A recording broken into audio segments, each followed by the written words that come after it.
membahas hukum bisnis dan inovasi bisnis ya. Video sih udah ada, tapi kan emang harus online ya. Oh iya, si Rian nih mau gabung. Bentar. Alphard, Dandi, Isep, Ropi, Wildan ya. Bentar ya, kita tunggu sebentar lagi. Kita tunggu bentar ya.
Iya, kita mulai aja ya, walaupun baru sedikit.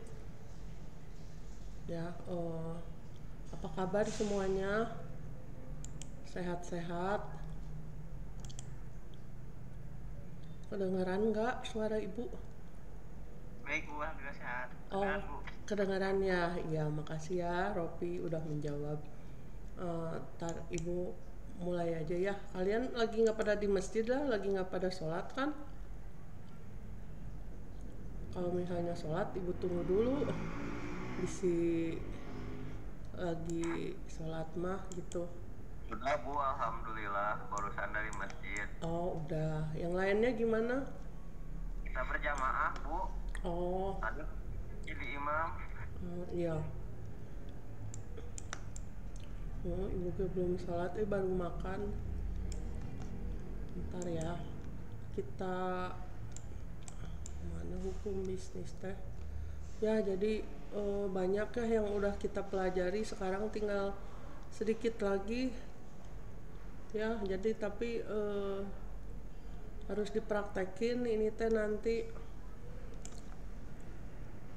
Mana ya hukum bisnis tak? Hukum bisnis ya.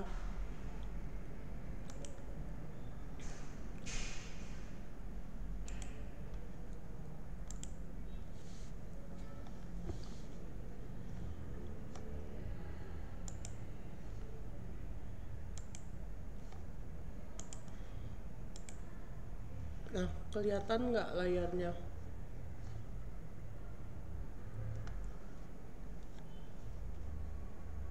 Kelihatan ya semuanya ya. Assalamualaikum warahmatullahi wabarakatuh semuanya. Makasih yang udah pada hadir ya.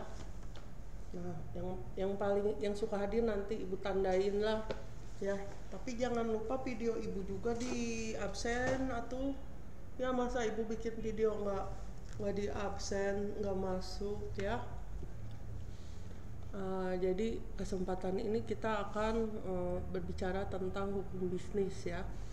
Jadi kenapa ada hukum bisnis? Karena hukum bisnis ini sangat penting kalau kalian usaha ya, terutama kalau usahanya yang udah berbentuk PT atau CV atau berbadan usaha, karena di situ kalian nanti akan berhubungan dengan regulasi-regulasi ya, terus kontrak kerja ya, kontrak usaha ya, kayak MOU gitu. Jadi apa-apa perjanjian di situ akan bisa dituntut kalau kalian melanggar gitu ya. Jadi ini sangat penting ya. Jadi terus setiap ada ini juga setiap bidang elektro itu mempunyai hukum yang berbeda-beda, regulasi yang berbeda-beda. Jadi setiap bidang ilmu itu sepertinya di Indonesia terikat dengan hukum. Jadi kita harus hati-hati dan harus tahu ya. Kalau hukumnya itu kalian bisa cari ya di Google, ada buku itu regulasi-regulasi pasal-pasalnya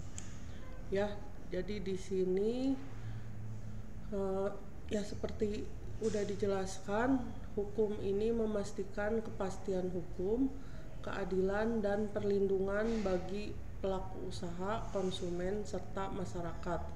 Jadi dalam konteks teknik elektro, hukum bisnis mencakup regulasi mulai dari pendirian usaha ya, syarat-syaratnya ya, apa yang harus disiapkan, modalnya dan sebagainya, terus kontrak ya. Kalau kalian mau bikin sesuatu itu jasa misalnya atau menjual, ada kontrak ya. Jadi di kontrak itu dijelaskan poin-poin pentingnya ya. Kalau nggak sesuai ya konsumen bisa nuntut dan lumayan besar ya. Jadi di sini pentingnya kita tahu hukum ya. Terus standar keselamatan ya, kalian udah belajar K3, di situ banyak pasal-pasal, hingga perlindungan inovasi teknologi listrik ya, teknologi elektrolistrik. Jadi di sini memberikan wirausaha teknik elektro pemahaman tentang hak, kewajiban dan tanggung jawab hukum agar usaha mereka legal, aman dan kompetitif ya. Jadi kita nggak pernah tahu ya, kalian mungkin sekarang cita-cita apa, tapi tahu-tahu siapa tahu kalian jadi pengusaha besar ya, nanti ya pasti ada hubungannya dengan hukum ya. Nah di sini pengertian hukum bisnis. Hukum bisnis adalah cabang hukum yang mengatur hubungan antara pelaku usaha, baik individu atau kelompok ya, dalam aktivitas perdagangan dan jasa termasuk di bidang elektro. Oh ya, silakan Didi. Ya di sini Sukanto Mamuji 2015. Sumber hukumnya ada hukum tertulis ya, Kitab Undang-Undang Hukum Dagang atau KUHD, Undang-Undang Nomor 40 Tahun 2007 tentang PT Perseroan Terbatas, terus Undang-Undang Nomor 30 Tahun 2009 tentang ketenaga listrikan ya. Nanti kalian bisa buka-buka ini isinya apa gitu ya. Jadi harus tahu. Hukum tidak tertulis, misalnya kebiasaan perdagangan, misalnya standar pemasangan instalasi listrik yang diterima industri ya, tapi ini harus itu ke PUIL ya. Terus jurisprudensi, putusan hakim seperti kasus sengketa kontrak proyek listrik ya. Jadi karena ada perselisihan ya, kontraknya nggak sesuai, nah bisa ada sengketa gitu ya. Terus ruang lingkup dari pendirian usaha, transaksi hingga likuidasi, termasuk regulasi teknis seperti persyaratan umum instalasi listrik ya. Jadi kalian harus tahu isinya PUIL ya. Di situ ada poin-poin tentang instalasi listrik ya, komponen-komponennya harus gimana, ukurannya gimana, grounding gimana, kabel, dan banyak lagi ya. Contoh, seorang teknik elektro yang membuka jasa instalasi harus mematuhi undang-undang ketenaga listrikan agar usahanya legal dan aman. Ya tentunya kalau sebelum membuka jasa instalasi kan harus punya sertifikasi dulu ya. Nah, nanti di situ juga dikasih tahu ya. Terus bentuk badan usaha untuk teknik elektro. Pemilihan badan usaha menentukan tanggung jawab hukum dan akses modal. Berikut opsi yang relevan. 1. Perseorangan atau usaha individu. Nah, ini ciri-cirinya dimiliki dan dikelola satu orang ya. Nah, ini pasti banyak ya, misalnya si Dede gitu ya, atau Isep atau siapa di sini ya. Jadi di sini nggak ada badan usaha, jadi sendiri aja. Kelebihannya mudah didirikan, semua keuntungan milik pemilik ya. Jadi di sini nggak ada badan usaha. Kekurangan, tanggung jawab tak terbatas, harta pribadi bisa disita jika rugi ya. Jadi tanggung jawabnya satu orang sendiri. Jadi kalau ada apa-apa ya dia yang tanggung jawab ya, nggak yang lain nggak tahu. Contoh teknik elektro freelance yang servis AC atau instalasi listrik rumah ya, banyak ya kayak gini. Anak elektro mungkin banyak ya. Mungkin usaha-usaha lain juga ada, misalnya instalasi komputer ya, terus HP ya, terus banyak lagi ya elektro ya. Citasi pasal 1 KUHD ya. Terus persekutuan firma dan CP. Firma yaitu usaha bersama dengan tanggung jawab penuh semua sekutu. Kelebihan, modal lebih besar untuk proyek seperti instalasi gedung ya. Ya ternyata kalau misalnya kita sama perusahaan-perusahaan itu kita harus punya badan usaha ya, kalau enggak bisa gitu ya. Jadi makin besar gitu perusahaannya, dia mintanya PT gitu ya gitu. Nah kalau CP mungkin gedung kecil gitu mungkin ya. Kekurangan, risiko pribadi tinggi. Contoh, 2 teknisi elektro mendirikan firma untuk menjual alat listrik ya. Misalnya si Dede sama si Yunus gitu ya, mau bikin penjualan komponen-komponen itu ya, kabel, terus colokan listrik, alat-alat listrik, terus ada Arduino-nya, ada apa. Nah ini berdua ini bikin CP, jadi ditanggung berdua ya. Nah terus citasi pasal 16 sampai 35 KUHD. Terus ada lagi CP ya, Komanditer Vennootschap ya, ini bahasa Belanda ya, soalnya hukum kita kan asalnya dari Belanda, jadi bahasanya Belanda gitu. Ada sekutu aktif mengelola dan pasif investor ya. Jadi di sini ada yang hanya ngasih duit ya, investor, ada yang nggak punya duit tapi dia punya skill dan kerja, jadi bagi hasil gitu ya. Nah ini bisa dibicarakan yang mana yang lebih besar. Kelebihan, sekutu pasif hanya rugi sebatas modal ya, tapi dia nggak tahu soal ngerjain soal apa ya, karena dia mungkin nggak paham dan sibuk gitu ya. Terus contoh CP maintenance trapo, investor tak ikut operasional ya. Nah ini jarang ya maintenance trapo. Terus perseroan terbatas, dasar hukumnya Undang-Undang Nomor 40 Tahun 2007. Ciri-cirinya badan hukum terpisah, modal dalam saham. Kelebihan, tanggung jawab terbatas, cocok untuk bisnis elektro skala besar ya, misalnya produksi panel surya. Ya itu pasti pabrik besar kalau panel surya. Kekurangan, biaya dan proses pendirian lebih kompleks ya. Jadi kita di sini bukan orang ekonomi, jadi nggak terlalu detail ya syarat pendiriannya apa. Ya kita bukan orang hukum, bukan orang manajemen juga, tapi ini hukumnya secara umum ya.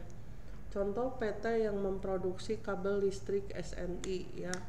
Nah citasinya kalau kalian pengen lebih tahu ya, misalnya mengenai pendirian PT Undang-Undang Nomor 40 Tahun 2007 Pasal 1 Ayat 1 ya. Ini bisa dicari di Google. Terus ada lagi koperasi ya, mungkin sering dengar itu koperasi apa gitu ya. Nah, dasar hukumnya Undang-Undang Nomor 25 Tahun 92. Cirinya berbasis gotong royong, keuntungan dibagi berdasarkan kontribusi ya, makanya anggotanya suka banyak ya, soalnya itu semuanya jadi punya modal nyimpen uang ya. Jadi nanti kalau ada hasil dibagi rata walau sedikit tapi semua kebagian ya, enaknya di sini. Kalau minjem juga bunganya kecil kalau di koperasi ini ya. Biasanya yang kayak gini tuh ada ya, koperasi misalnya di kantor atau di pabrik ya, atau koperasi mana gitu ya. Contoh koperasi teknik elektro untuk beli alat murah bersama. Nah, kalian juga misalnya kalau HFE, nah bisa bikin koperasi ya. Jadi kalau misalnya ada yang butuh buat praktek, bisa beli Arduino, MCU atau sensor-sensor di situ ya.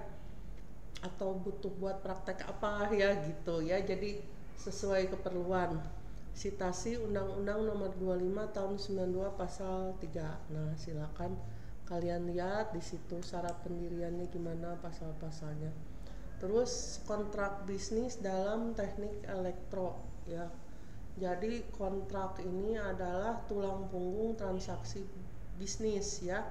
Jadi sangat penting. Biasanya kalau investor itu dia mau bikin kontrak ya, ada pasal-pasal. Terus kita sama konsumen atau klien juga kalau ada project ya pasti dia minta dibikin kontrak. Jadi di sini pengertiannya perjanjian yang mengikat secara hukum ya. Jadi harus hati-hati kalau menulis di sini karena kalau nggak sesuai bisa dituntut ya. Pasal 1313 KUH Perdata. Syarat sah kontrak pasal 1320 KUH Perdata.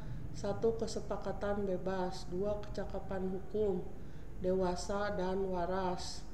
3. Objek tertentu, misalnya proyeknya instalasi listrik 900 volt ampere ya. Jadi harus ditulis dengan jelas ya proyeknya apa. Terus bab yang halal tidak melanggar hukum ya.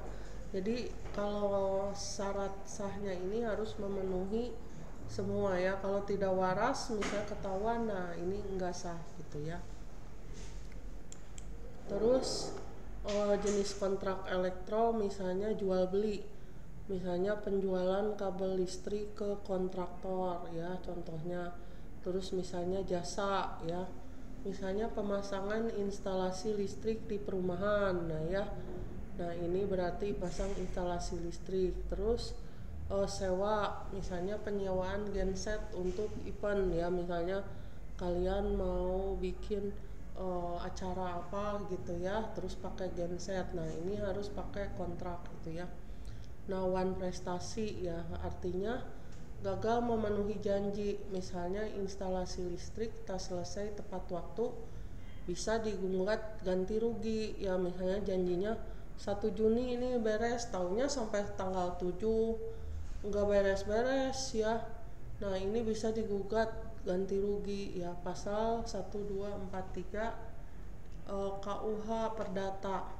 Contoh kasus, seorang kontraktor elektro gagal pasang listrik sesuai spesifikasi kontrak ya. Jadi di kontrak itu kan spesifikasinya ditulis dengan jelas ya, misalnya sesuai standar SNI ya, terus misalnya ampernya harus sesuai, tegangannya juga ya, pokoknya sesuai standar ya tertulis. Nah kalau misalnya ada yang ngecek nggak sesuai, di klien bisa menuntut penggantian biaya. Jadi hati-hati ya, kalau misalnya nggak sesuai atau terjadi kebakaran ya, karena kita pengen untung banyak, nah pas terjadi kebakaran terus ketahuan, kita bisa dituntut ya. Citasi KUH Perdata buku 3 pasal 1313 1320 ya.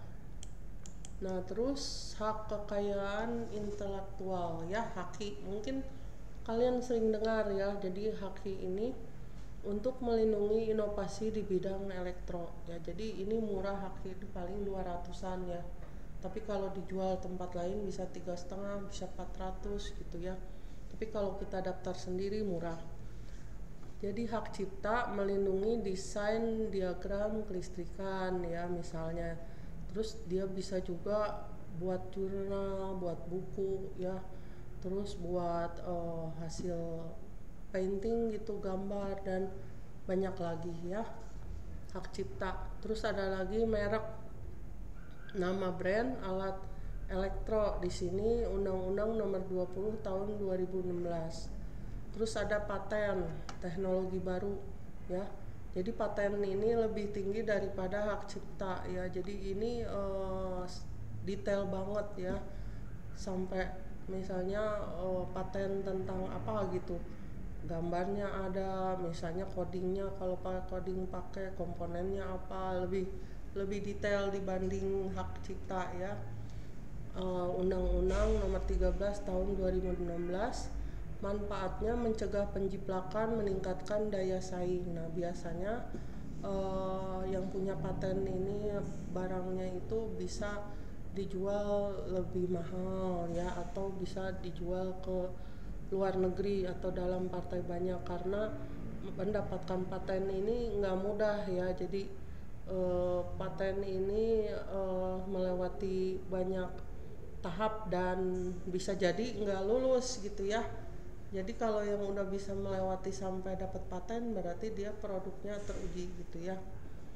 Proses daftar ke Direktorat Jenderal HKI Kemenkumham ya. Ada di Google ya, citasi Undang-Undang Nomor 13 Tahun 2016 tentang pasal paten ya, pasal 1. Terus ada lagi perlindungan konsumen ya. Konsumen berhak atas produk jasa elektro yang aman ya. Jadi ketiga lagi ya di sini ya. Jadi konsumen juga dilindungi. Nah, dasar hukumnya ada Undang-Undang Nomor 8 Tahun 1999. Hak konsumen misalnya keamanan ya. Instalasi listrik tak boleh korslet ya. Jadi pas masang itu harus benar-benar ya, keamanannya diperhatikan. Terus kabelnya, masangnya, terus SNI-nya, terus pokoknya harus aman lah ya, sesuai standar ya. Informasi harus jelas, spesifikasi kabel harus sesuai ya. Tapi tadi di kontrak itu kan ditulis ya. Jadi ini termasuk hak konsumen dan bisa dituntut.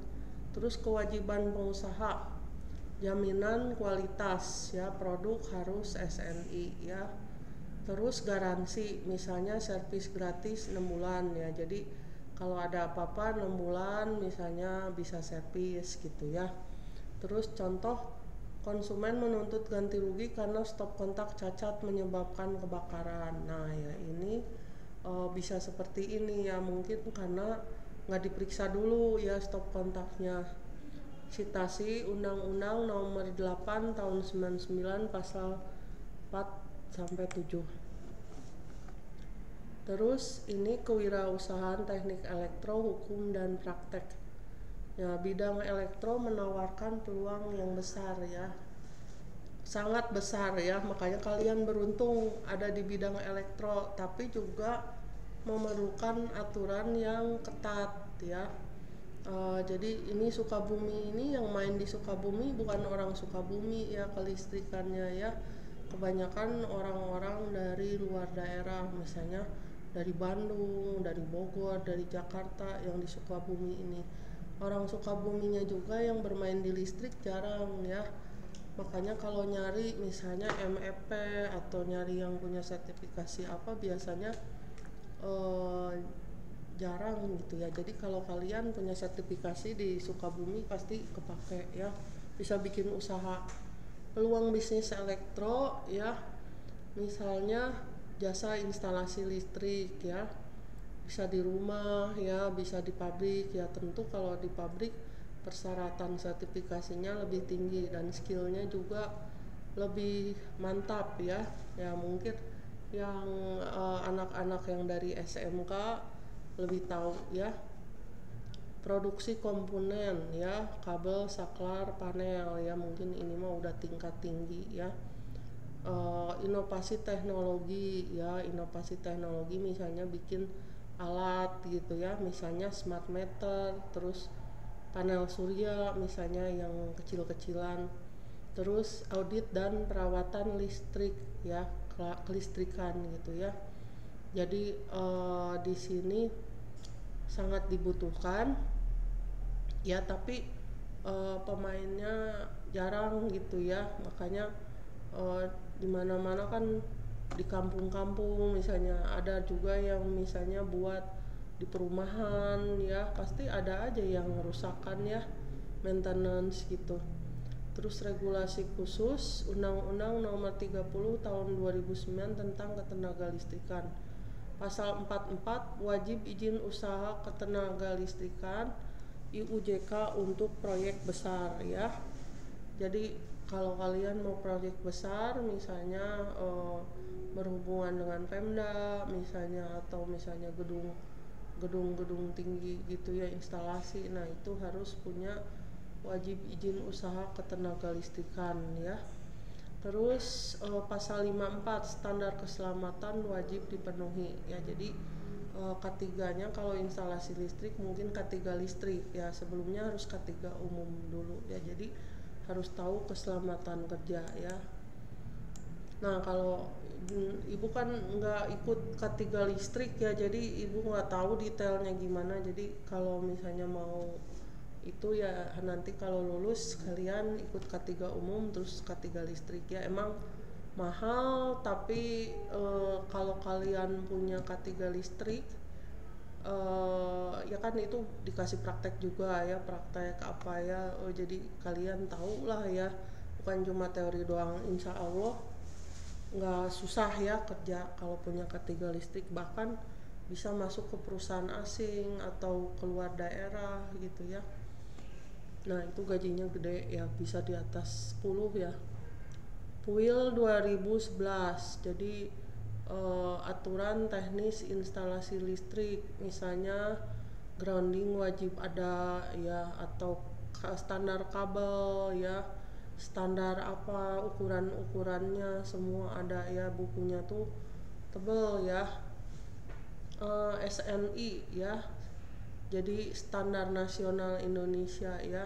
Produk seperti kabel NYA harus lolos SNI. Jadi kalau kalian nanti usaha ya atau masang instalasi listrik, walaupun tingkat rumah gitu, perumahan ya, jadi jangan cuma mentingin harga murah, tapi harus mentingin keamanan, jadi harus SNI ya. Mungkin kabel biasa harganya murah ya, 3.000 atau 6.000, tipis-tipis gitu ya. Kalau kabel yang SNI misalnya 10.000 atau berapa ya, tapi kita mikirnya jangka panjang ya. Kalau misalnya kabel yang SNI itu kita malah aman ya, jadi nggak pikir nanti berapa tahun terus kebakaran, takutnya konslet, ganti lagi ya. Terus sertifikasi ya, teknisi harus punya SKK dari BNSP ya. Jadi kalau kalian pengen gampang kerja, sebenarnya mudah elektromah, asal punya sertifikasi aja ini SKK dari BNSP ya. Melamar kerja pasti bisa ya. Nah tentunya yang kalian suka, di sini kan SKK banyak. Langkah memulai usaha elektro, pilih badan usaha, CP untuk tim kecil, PT untuk ekspansi ya. Kalau PT mah besar ya, untuk tingkat tinggi modalnya juga besar, tapi relasinya juga harus yang gede juga ya, harus punya pengalaman dulu. Izin NIB via OSS Perpres nomor 91 tahun 2017, IOJK dari Kementerian ISDM ya. Nah ini izin untuk usaha kelistrikan yang besar. Kalau di kampung sih nggak usah ya. Standar keselamatan, ikuti PUIL agar tak kena sanksi ya. Terus bagus juga kalau punya K3 listrik ya, kalau mau masuk ke perusahaan besar. HKI, daftar paten untuk inovasi ya, bisa haki, bisa paten ya. Contohnya alat monitoring listrik. Contoh, teknisi membuka CP, mendaftar NIB, lalu kontrak pasang listrik di perumahan ya. Jadi kalau ada perumahan-perumahan itu mereka maunya punya itu sertifikasi ya, yang instalasi listrik gitu ya. Jadi nggak sembarangan ya kalau masuk ke perumahan. Tantangan hukum, one prestasi, klien tak bayar setelah instalasi selesai. Produk cacat, misalnya trapo jebol, konsumen tuntut ganti rugi. Nah kayak gini suka ada ya. Jadi makanya harus hati-hati ya, kita beli dari mana, terus ada garansi atau enggak, kondisinya gimana, harus tahu. Karena kalau kita usaha, kalau enggak memenuhi atau rusak ya, dituntut ganti rugi ya, dan pasti bisa besar. Terus pelanggaran regulasi instalasi tak sesuai PUIL ya. Nah makanya klien juga kan dia bisa nyuruh orang ngecek ya, terus dia ngelihat misalnya ya kabel-kabelnya, pemasangannya, apanya, terus oh ini nggak sesuai, ini kena denda ya 50 juta. Nah ini ada Undang-Undang Ketenagalistrikan pasal 55. Contoh kasus, pengusaha elektro didenda karena pasang kabel tak bersertifikat SNI ya. Nah jadi kalau udah main tingkat tinggi ya ini harus sesuai SNI ya. Tips sukses, buat kontrak jelas dengan klausul pembayaran ya.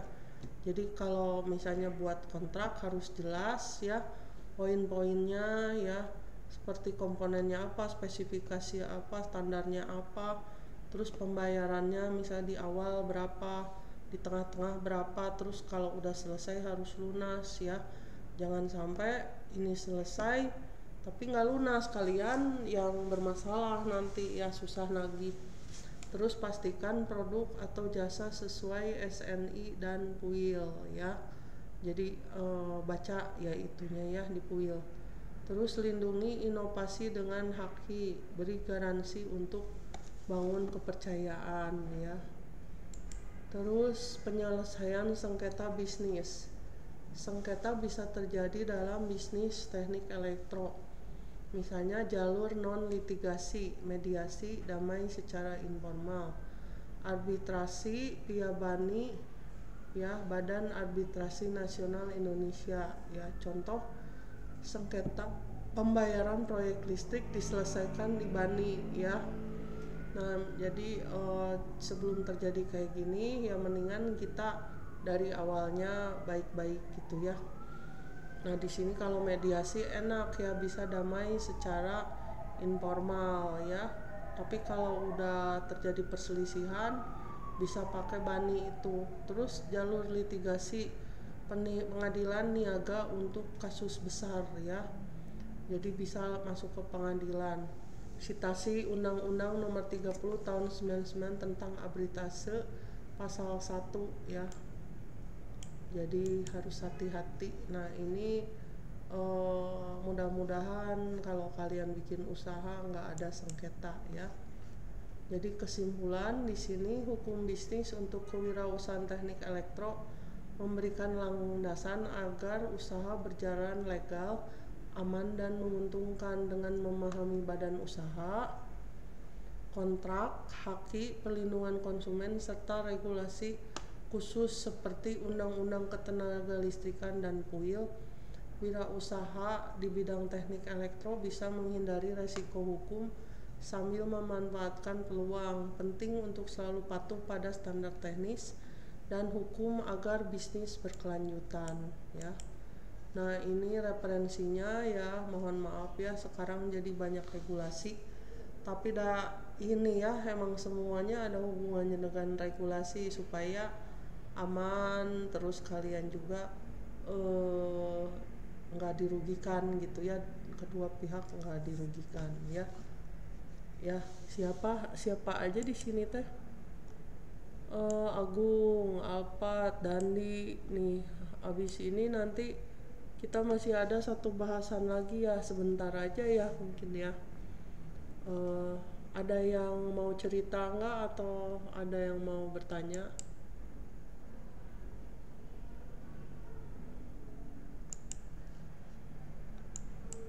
Salah. Ngomong-ngomong, kedengaran nggak suara ibu? Kedengeran Kedengaran. Bu. Iya, alhamdulillah. Iya Iya, Bu. ada yang mau cerita nggak? Pernah ada kejadian apa-apa gitu yang berhubungan dan hukum?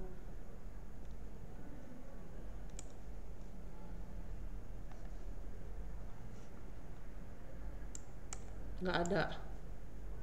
Apa ada evaluasi? Belum sih Bu. Kenapa, Dandi? Belum Bu, Oh, belum ada Bu. belum pernah dengar. Pernah sih Bu kalau dengar mah. Oh, apa tuh yang pernah didengar? Kejadian Kayak apa? izin buat usaha gitu-gitu Bu.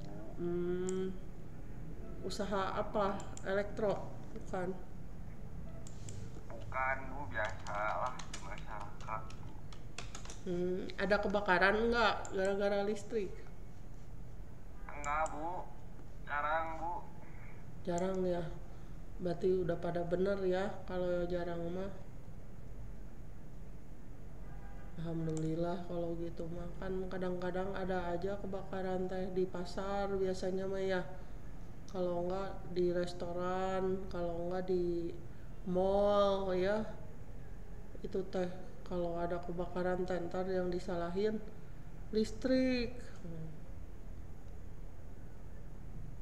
Sekarang kalau nggak ada pertanyaan ya, nanti baca-baca aja ya, banyak pasal ya. Tapi dah, insya Allah lah kalau usaha mah berguna. Dah, elektroma di mana-mana aja bisa kerja asal punya skill, punya sertifikasi ya. Nah, di sini materinya sekarang yang inovasi. Siapa ini yang mau bergabung? Ya, yang mau bergabung siapa? Siapa yang mau bergabung? Oh, nggak ada. Oh, Pawas ya, Pawas ya. Ya, makasih Pawas. Nah, ini siapa lagi? Oh, Irsad. Ya, Irsad ya. Kita sebentar lagi apa namanya materinya? Inovasi bisnis ya. Jadi ini nanti kita bicara tentang inovasi bisnis ya. Mungkin inovasi bisnis ini juga nanti bisa membantu kalian kalau bikin skripsi ya. Soalnya kalian sebentar lagi skripsi ya. Semester berapa? 6 ya? 6 ya. Jadi inovasi bisnis itu nanti ya mirip-mirip lah sama skripsi ya. Jadi memecahkan masalah ya, atau misalnya ada alat sesuatu ya yang dulunya gini, terus kita bikin inovasi. Nah, inovasi itu nanti bikin alat ini lebih bagus ya, manfaatnya sama tapi bisa lebih bagus gitu ya. Nah, bisa tentunya bisa menghasilkan uang ya. Nah, di sini salah, ininya belum di-share, maaf. Aduh, hampura. Ininya belum di-share. Materinya beda lagi. Ya. Nggak kerasa sebentar lagi ya, UAS ya. Banyak tugas. Ya, kalau nulis tugas ibu pakai tangan juga nggak apa-apa ya, sedikit juga nggak apa-apa, malah ibu lebih menghargai tugas yang pakai tangan gitu ya. Kalau bilang ibu saya mah nggak punya laptop, misalnya disuruh bikin video, disuruh bikin tugas, ketulisan tangan aja nggak apa-apa gitu ya, daripada pakai chat GPT. Jadi kalau ini mah pakai pikiran kita sendiri ya, pendek. Nah, di sini jadi ya kewirausahaannya di bidang teknik elektro ini menggabungkan pengetahuan teknis dengan keterampilan bisnis ya, untuk menciptakan solusi inovatif yang memenuhi kebutuhan pasar ya. Jadi pasar untuk elektro ini banyak, nah ya. Tapi kan ada yang butuh hal biasa-biasa aja, ada yang misalnya butuh yang lebih, yang walaupun fungsinya sama. Ya, jadi pasarnya macam-macam. Dalam konteks ini, inovasi bisnis menjadi kunci untuk membedakan diri dari kompetitor ya, dari yang sebelumnya, dan menciptakan nilai tambah bagi pelanggan. Teknik elektro sebagai salah satu disiplin ilmu teknis yang paling dinamis, memiliki potensi besar untuk menghasilkan inovasi yang dapat mengubah cara hidup manusia.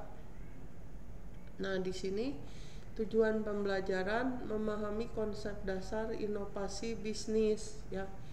Terus mengidentifikasi peluang inovasi dalam teknik elektro ya, terus mempelajari langkah praktis untuk mengembangkan ide inovatif menjadi produk atau layanan yang dapat dijual. Terus menjelaskan pentingnya kolaborasi antara teknologi dan bisnis ya. Nah, di sini konsep dasar inovasi bisnis ya. Jadi inovasi bisnis ini ya, proses menciptakan, mengembangkan dan menerapkan ide-ide baru yang memberikan nilai tambah ya bagi perusahaan dan pelanggan ya. Jadi menciptakan, mengembangkan, menerapkan ide baru yang memberikan nilai tambah. Nah, ini bisa dibikin skripsi ya. Menurut Peter Drucker, seorang ahli manajemen terkenal, inovasi adalah perubahan yang menciptakan dimensi baru dalam kinerja ya. Menurut Drucker ya, dalam teknik elektro, inovasi dapat berupa ya misalnya menciptakan produk baru ya. Jadi nggak benar-benar baru, tapi dia ada pengembangan dari perangkat yang sebelumnya ya, misalnya sistem kontrol otomatis ya, atau solusi IoT ya. Kalau dulu kan nggak ada IoT ya, apa-apa nggak bisa dimonitoring. Kalau sekarang semua bisa dimonitoring ya. Proses baru, terus ada optimalisasi produksi, penggunaan teknologi AI atau machine learning untuk efisiensi energi atau otomatisasi sistem manufaktur ya. Jadi sekarang bisa dioptimasi pakai AI machine learning ya. Jadi data-data itu bisa dipelajari, kemudian diambil kesimpulan, dibikin prediksi, dibikin optimalisasi ya. Terus model bisnis baru ya. Jadi kalau dulu kan nggak ada gitu ya platform digital ya, pemeliharaan peralatan listrik, misalnya bisa cari kliennya lewat TikTok atau lewat WA atau Instagram atau Facebook atau website. Kalau sekarang mah ada ya. Jadi layanan berbasis langganan, pemeliharaan peralatan listrik atau platform digital untuk monitoring energi ya. Jadi sekarang udah zamannya udah berubah ya. Jadi banyak peluang baru sebenarnya ya, tapi skillnya juga harus bagus. Contoh inovasi di bidang teknik elektro, misalnya Tesla yang menggabungkan teknologi baterai dengan kendaraan listrik untuk menciptakan pasar baru ya. Zaman dulu kan nggak ada mobil listrik ya. Zaman dulu kan cuma bensin aja ya, diesel gitu ya. Tapi sejak ada Tesla itu ya, di Tesla itu kan ada baterai, terus udah itu dia ada sensor-sensor, terus ada itu juga radar ya, terus dia bisa jalan sendiri ya. Jadi Tesla itu dulu walaupun mahal tapi dicari ya. Tapi sekarang udah banyak merek-merek lain ya, Cina. Terus mobil-mobil sekarang semua merek misalnya yang bagus-bagus tuh udah punya versi mobil listriknya ya, tapi harganya bersaing gitu ya. Jadi semuanya sekarang udah pada ngikutin ya, karena ya itu sekarang kan kita nggak boleh tergantung sama fosil ya. Bahkan Indonesia juga dalam 5 tahun ini nanti mobil listrik, motor listrik bakal banyak ya. ya karena pertama kan polusi, ya kedua bahan bakar fosil mau habis ya, terus sesuai dengan rencana pemerintah juga ya. Schneider Electric misalnya mengembangkan solusi smart grid untuk efisiensi energi ya.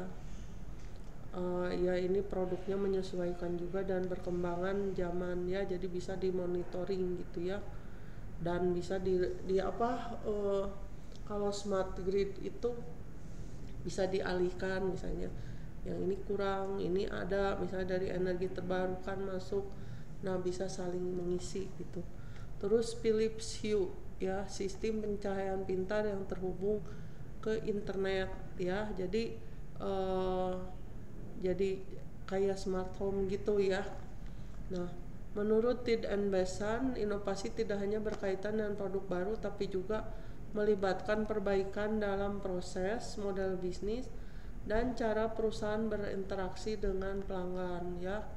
Kalau zaman dulu kan kita ada masalah harus nelpon, terus teknisinya susah gitu ya dihubungi ya. Kalau sekarang kan ada WA, ada customer service online gitu ya, jadi banyak cara sekarang terhubung untuk interaksi ya.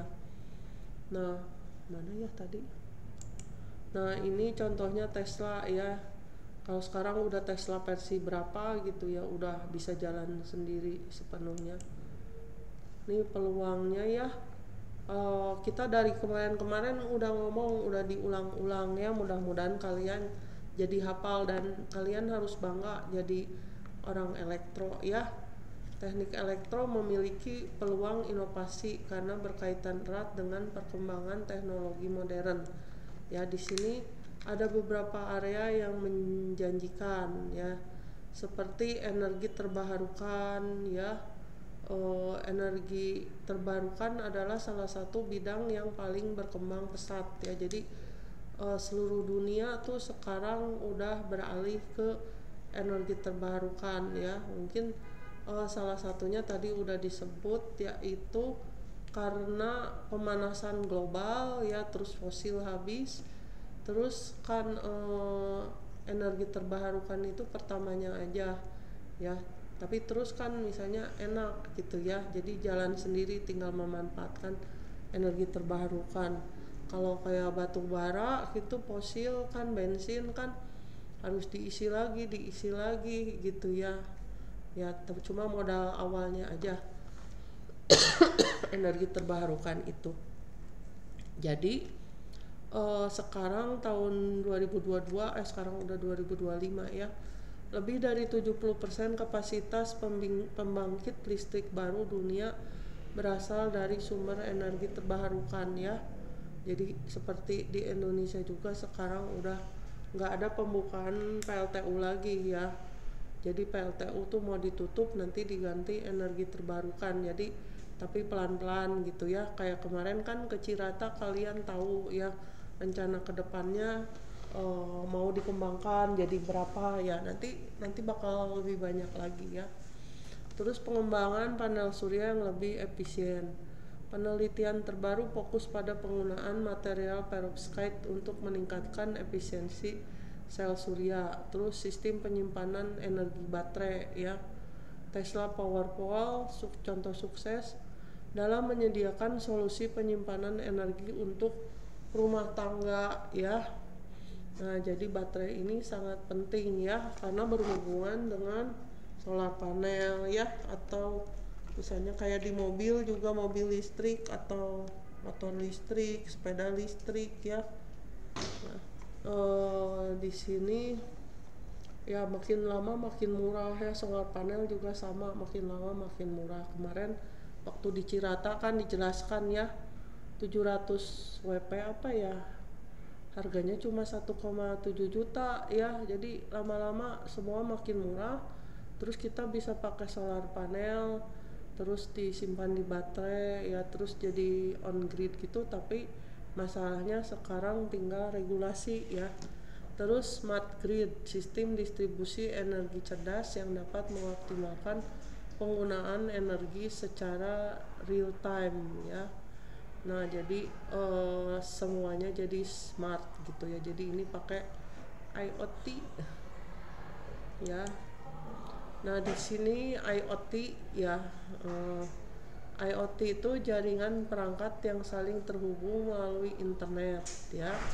Jadi Internet of Things ya. Jadi perangkat-perangkat itu di seluruh dunia ya banyak sekali ya, menurut statista ya. Ada 75 miliar pada tahun ini ya. Jadi ini prediksi pada tahun 2021. Contoh aplikasi IoT dalam teknik elektro ya. Jadi kenapa bisa 75 miliar ya? Kan ada rumah, ada industri, ada di jalan, ada di sekolah, di kampus, di mana ya. Ya mungkin di Indonesia belum kelihatan, tapi di luar negeri udah banyak banget ya. Terus kayak ini juga jam ya. Terus yang bisa dipakai tuh perangkat-perangkat misalnya pendeteksi kesehatan ya, dan banyak lagi. Pokoknya di pabrik juga banyak ya sekarang, jadi pada bisa dimonitoring lewat jarak jauh gitu. Nah, misalnya perangkat IoT untuk rumah pintar atau smart home. Misalnya sistem keamanan rumah yang dapat dikontrol melalui smartphone ya. Nah, jadi rumah smart home ini misalnya kita bisa memastikan ini mati atau nyala ya, atau misalnya misalnya rumah itu ada pagernya ya, bisa buka sendiri ya, kita itu pakai HP ya. Terus perangkat apa aja misalnya yang bisa kita atur, kita bisa kontrol sendiri gitu ya. Ada yang kalau kita anak-anak skripsi juga dulu suka pakai itu ya, tapi ya yang murah-murah.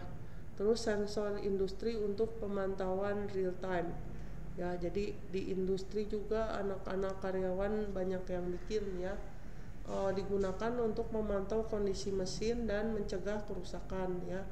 Jadi kan ada, kalau pemakaian terus menerus ya, jadi dia ada pemantauan ya. Jadi kalau misalnya dia ada gejala-gejala apa sebelum rusak, dia ada peringatan gitu ya.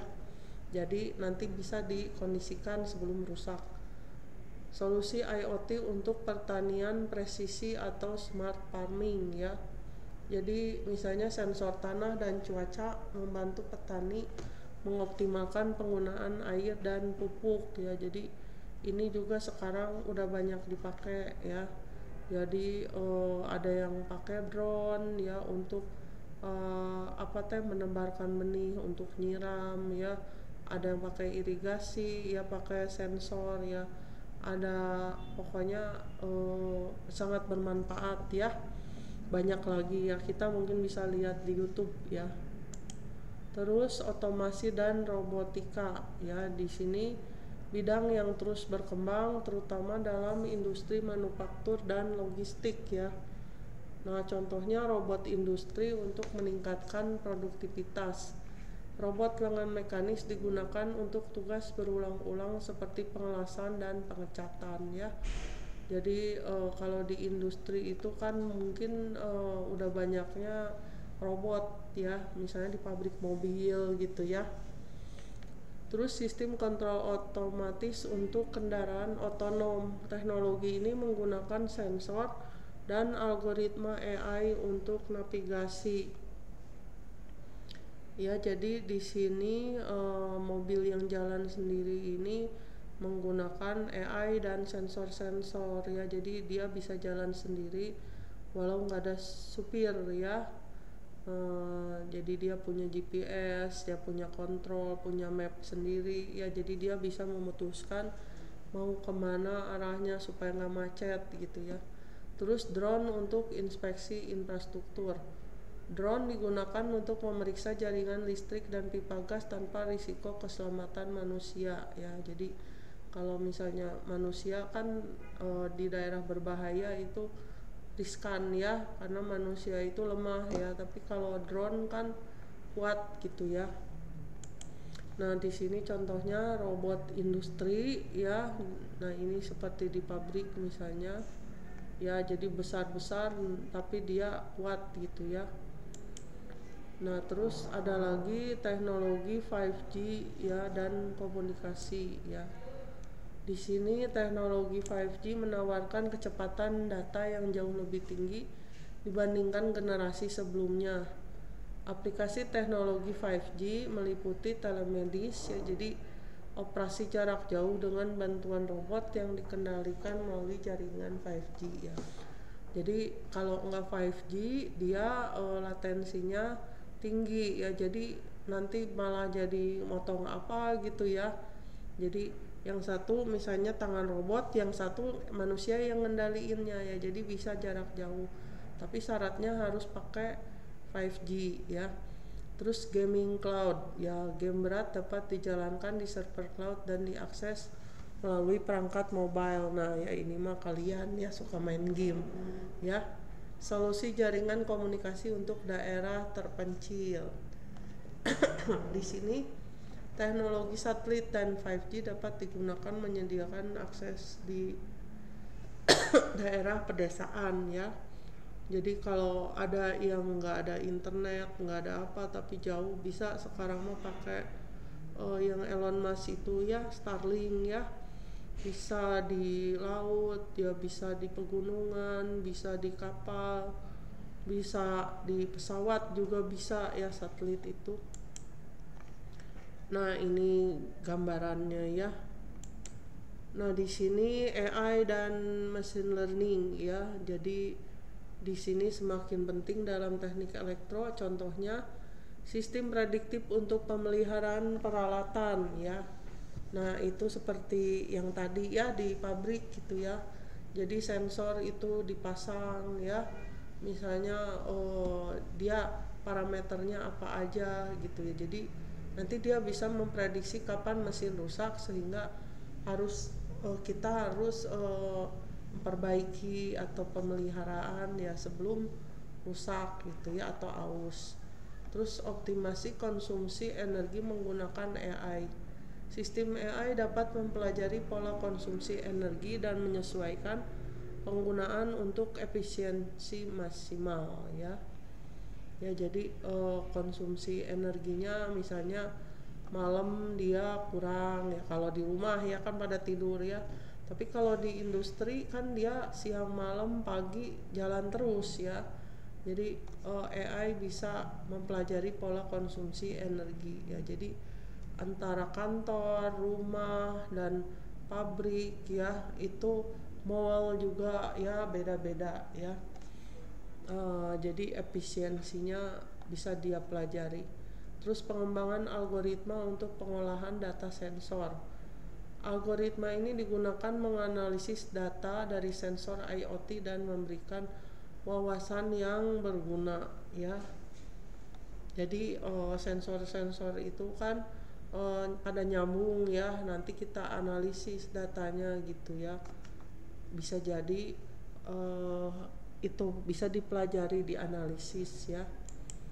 Terus langkah mengembangkan ide inovatif ya. Jadi kita udah tahu kan di elektro itu apa aja potensinya banyak ya. Untuk mengubah ide inovatif menjadi produk atau layanan yang sukses, berikut langkah-langkah yang dapat diikuti ya.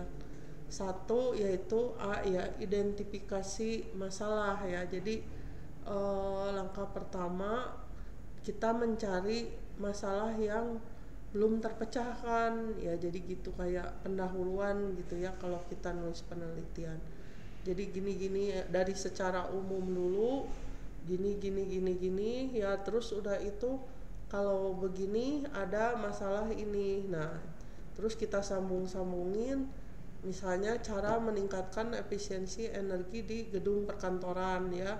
Kadang-kadang orang kalau siang kan dia ninggalin laptop atau lampu, tapi orang-orang yang pada pergi lampu tetap nyala ya, atau komputer tetap nyala. Nah mungkin di sini cara meningkatkan efisiensinya gimana gitu ya.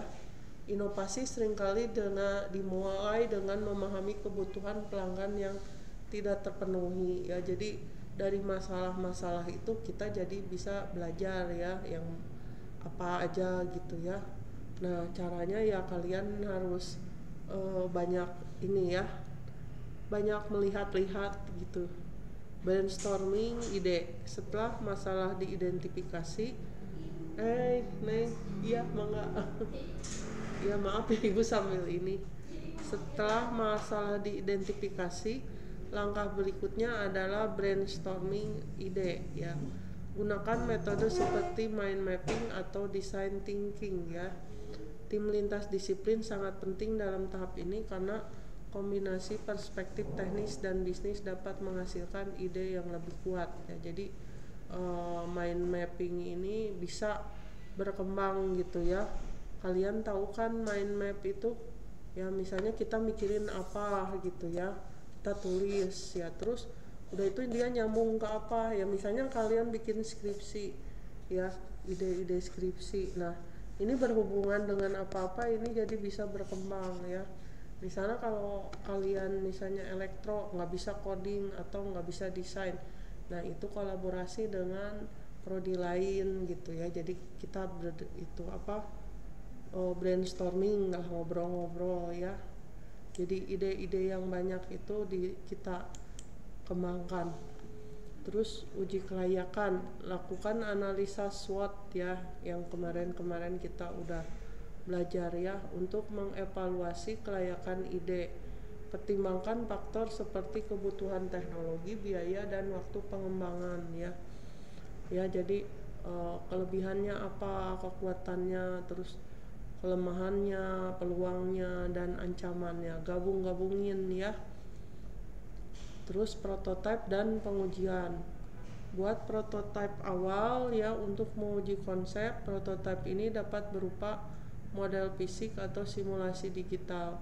Kumpulkan umpan balik dari calon pengguna untuk memperbaiki desain ya. Jadi pertamanya setelah kita dapat itu apa teh, kita mau bikin ini nih prototipe awal ya untuk menguji konsep ya, udah dapat. Nah di sini pertama kita kan simulasi dulu ya, misalnya simulasi jalan ya, misalnya udah masuk lah di simulasi. Nah terus kita bikin model fisiknya gitu ya. Kalau Arduino mah dari simulasi misalnya, oh ini udah jalan, terus kita coba. Nah terus udah itu kita ke calon pelanggan nih, coba nih misalnya ya. Terus kalau misalnya mereka kasih ini, oh ini kurang ini nih, nah kita perbaiki ya gitu ya, terus ya sampai cocok ya.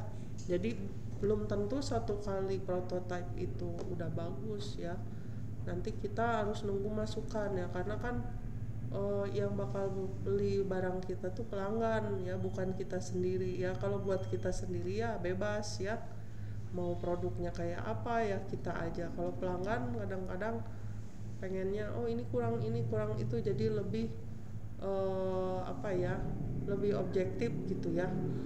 Terus pengembangan produk, tingkatkan prototipe menjadi produk siap pakai. Pastikan memenuhi standar kualitas dan keamanan ya. Jadi di sini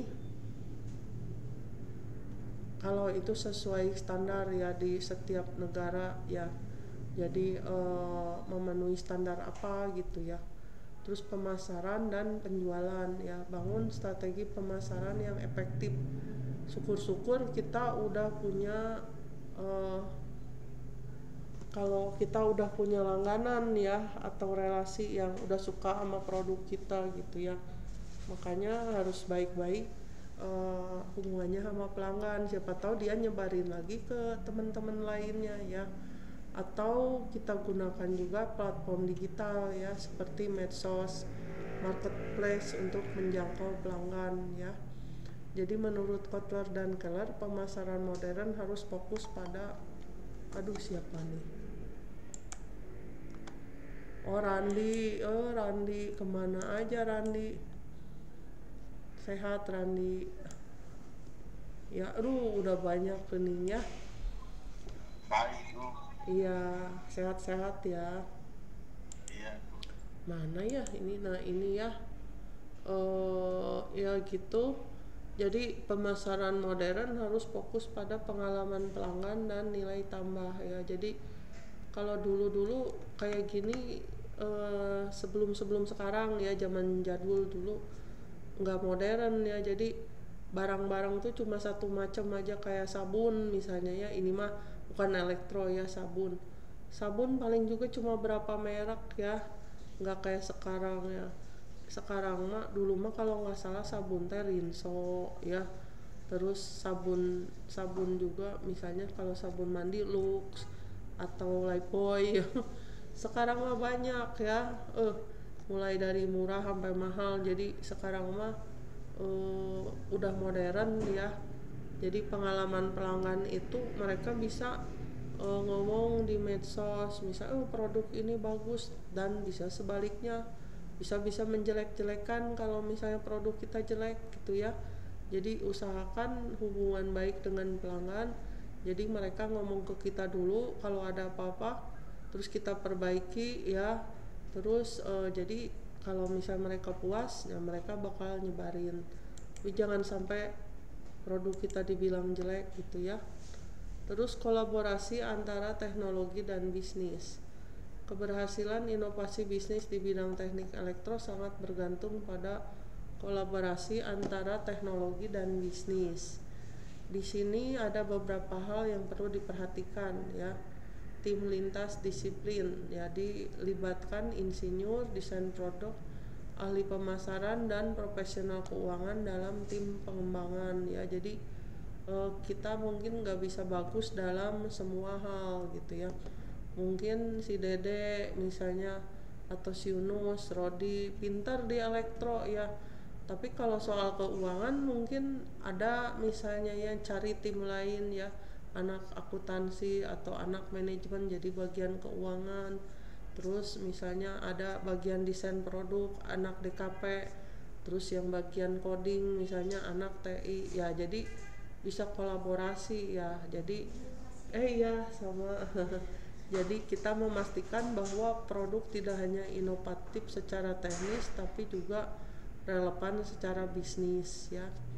Terus pemahaman pasar ya, jadi karena sekarang ya pemasaran modern ya seperti yang tadi, jadi konsumen itu sekarang macam-macam ya, ada tingkatan-tingkatannya gitu, nggak kayak dulu ya sabun satu macam ya, sabun mandi satu macam, dua macam gitu. Terus Rinso juga paling sabun batangan dulu sama Rinso kalau nggak salah ya, tapi sekarang ya sabun ada berapa puluh macam ya. Terus sabun mandi juga, produk-produk juga sama ya, misalnya kayak kalian nyari kabel aja, kabel juga macam-macam ya. Terus merek brand tuh banyak ya sekarang tuh. Jadi di sini insinyur harus memahami kebutuhan pelanggan ya. Jadi pelanggannya apa, dia tingkat tinggi, apa menengah, atau sedang, atau rendah ya. Tapi walaupun rendah, usahakan masih memenuhi keamanan ya. Jadi jangan sampai dia pengen murah-murah tapi terus nanti kebakaran, yang disalahin kita lagi ya. Sementara tim bisnis harus memahami kemampuan teknologi ya. Menurut Ulrich, pemahaman mendalam tentang kebutuhan pelanggan adalah kunci menciptakan produk yang sukses ya. Jadi kenapa perusahaan-perusahaan besar itu dia suka bikin survei ya, jadi dia pengen tahu ya kita itu maunya apa ya, terus mengenai produk ini nilainya berapa ya, yang dikembangin apa ya, kenapa mereka ada survei seperti itu ya, karena untuk pemahaman produk dia gitu ya. Terus investasi dalam research dan development, perusahaan harus berinvestasi dalam penelitian dan pengembangan ya, research dan development untuk tetap kompetitif ya. Jadi kenapa produk itu misalnya satu produk ya, misalnya ini mah bukan yang di elektro, misalnya Pizza Hut atau KFC atau apa ya, kenapa mereka itu selalu ada produk baru ya, supaya orang-orang tuh pelanggan nggak bosen ya. Ya kalau makanan misalnya yang dulu nggak ada mozzarella, sekarang apa-apa jadi pakai mozzarella gitu ya.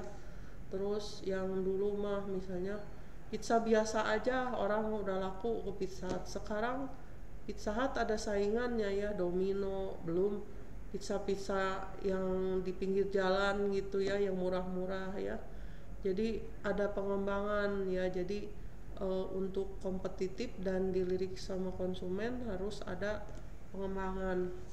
Ya, di sini menurut McKinsey dan Company, perusahaan yang menginvestasikan lebih dari 4% pendapatan mereka dalam riset development cenderung lebih inovatif ya, McKinsey ya 2020. Jadi biasanya perusahaan-perusahaan besar itu misalnya produknya selalu ada produk baru ya. Nah, kemitraan strategis ya biasanya bekerja sama dengan universitas ya karena universitas kan suka bikin penelitian ya, startup ya, atau perusahaan teknologi lain dapat mempercepat inovasi. Contohnya Google bekerja sama dengan berbagai startup untuk mengembangkan teknologi AI ya. Jadi AI ini sekarang banyak ya, cuma harus hati-hati, banyak penipuan juga ya. Jadi muka kita atau misalnya muka presiden ya, muka presiden bisa digabungin sama muka kita terus ngomong bareng, terus ceritain apa, tahu-tahu dibikin penipuan ya. Terus banyak ya, pokoknya harus hati-hati sekarang mah. Jangan langsung percaya kalau lihat video ya atau foto gitu, atau misalnya investasi ya, banyak penipuan. Nah, ini studi kasus inovasi di bidang teknik elektro. Nah, sebuah startup bernama Power Film Solar mengembangkan panel surya portable yang dapat dilipat dan mudah dibawa. Produk ini ditujukan untuk pencinta alam dan petualang yang membutuhkan sumber energi di tempat terpencil. Dengan memanfaatkan teknologi sel surya terbaru, startup ini berhasil menciptakan pasar baru ya. Nah, ini bagus ya. Jadi solar panel kecil yang bisa dibawa-bawa ya, mungkin tipis, tapi kalau dia butuh buat ngecas ya, atau misalnya dia butuh buat lampu gitu ya, bisa menerangi ya. Terus smart home automation ya. Jadi di sini perusahaan ada yang mengembangkan sistem otomasi rumah pintar yang terintegrasi dengan aplikasi mobile. Pengguna dapat mengontrol pencahayaan, suhu, dan keamanan rumah hanya dengan smartphone ya. Nah, ini sebenarnya udah banyak ya. Jadi AC dikontrol, terus lampu ya, terus kita bisa melihat dari CCTV ya di HP ya. Produk ini sukses karena memenuhi kebutuhan konsumen akan kenyamanan dan efisiensi energi ya. Nah, jadi kesimpulannya, inovasi bisnis dalam teknik elektro adalah tentang menggabungkan pengetahuan teknis dengan pemahaman pasar untuk menciptakan solusi yang bernilai. Dengan mengikuti langkah yang tepat, menjaga kolaborasi antara teknologi dan bisnis, wirausaha di bidang ini dapat menciptakan dampak besar di pasar global ya. Jadi intinya inovasi ya. Nah, ini tugas dan diskusi ya. Nah, di sini mungkin kalian bisa buat jadi ide skripsi mungkin nanti ya. Misalnya identifikasi satu masalah di sekitar Anda yang dapat diselesaikan dengan teknik elektro. Buat proposal singkat untuk solusi inovatif. Terus diskusi kelompok, bagaimana peran AI dan IoT dapat membantu meningkatkan efisiensi energi di gedung perkantoran. Diskusikan ide-ide Anda dengan kelompok. Nah, ini referensinya ya. Karena udah jam 1:30, Ibu mau absen aja ya.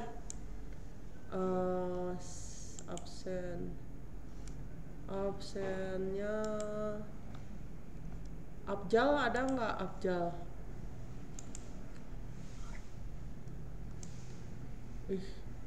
Apa nggak ada ya? Abjal nggak ada. Aduh, serap. Abjal nggak ada. Agung Nur Yahya ada nggak?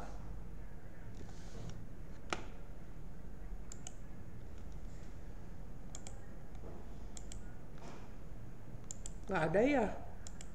Halo? Agung Nur Yahya nggak ada. Kalau Alphard Hadir Bu, ada. ada. Terus Andrian Saputra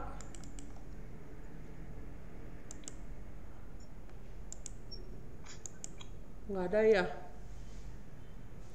Alphard ada, Andrian Saputra nggak ada, Dandi ada ya tadi ibu lihat.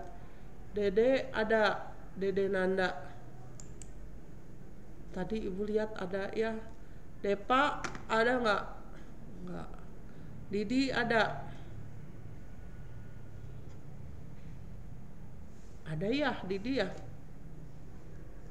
Tadi mah ibu lihat ada ya si Didi. Mana si Didi? Tadi mah ada ya. Ada nih Didi Kurniawan tuh. Gimana si Didi teh? Terus Depa nggak ada, Didi ada, Pawas tadi ada ya. Haikal ada nggak? Ada buat. Ada. Ada Bu. Ada. Haikal ada. Irfan nggak ada ya kayaknya. Isep ada. Hadir Isep Bu. Ada. Ya Teddy. Ini teh kenapa nggak bisa ya? Nggak bisa diklik. Irsan Paujan ada nggak? Hadir Bu, hadir. Ada. Ini nggak ini ya. Terus Anggi ada nggak? Nggak ada Anggi. Paujan? Hah? Ada nggak Anggi? Kalau Nino ada nggak Nino? Nggak ada ya. Santani ada.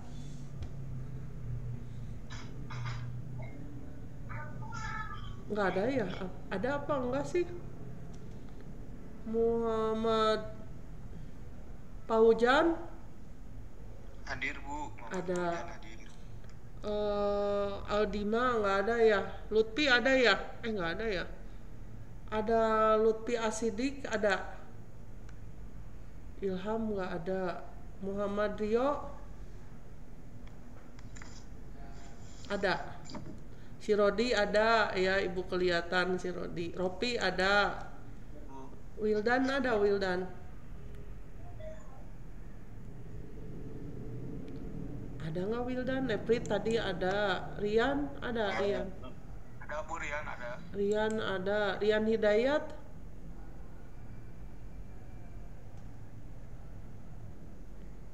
nggak tahu ya, nggak ada. Santani ada nggak?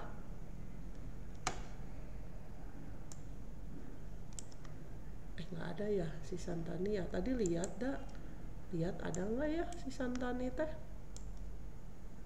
Ada si Santani. Kemana? Rian Hidayat juga ada. Astagfirullah. Pada tidur ya. Nih Santani ada, Rian Hidayat ada. Wildan ada nggak? Ada Bu, hadir. Oh ada ya. Ya makasih ya yang udah hadir. Nanti dilihat-lihat aja materinya. Semoga bermanfaat ya. Udah kita mah nggak tahu ya nanti gimana ya. Kalau misalnya kalian usaha nanti mudah-mudahan bermanfaat dan bisa jadi pengusaha yang amanah ya. Dan nggak ada bermasalah gitu ya. Ya udah, terima kasih semuanya ya. Assalamualaikum warahmatullahi wabarakatuh.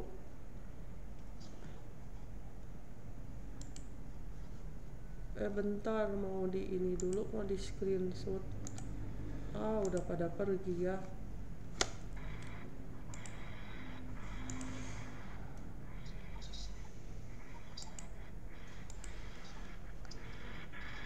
Ibu. Iya, makasih ya. Siapa tadi barusan? Nino Bu. Hah? Nino? Baru lihat Nino. Nino baru lihat. Ya udah ya, makasih ya semuanya ya. Assalamualaikum warahmatullahi wabarakatuh.